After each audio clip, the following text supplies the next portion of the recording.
লাউ ঠেলা এক গাদা ভেড়ার পাল দাঁড় করিয়ে আর এক ভেড়া তার স্ত্রীকে বাদর নাচ নাচাচ্ছে রাস্তার মাঝখানে, শুধু টাকা রোজগারের জন্য।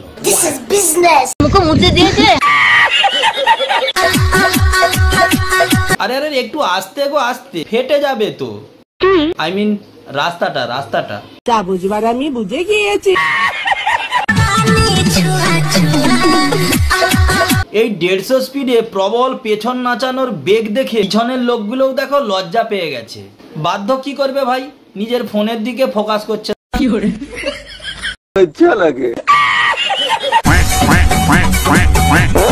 শুধু সাইজটা দেখো একবার, বউ পেছন নাচাচ্ছে আর পেছন থেকে ভেড়া আঙুল তুলে বলছে বাইক। এটাকেই আগে উদ্যম আদম কেলাতে হবে।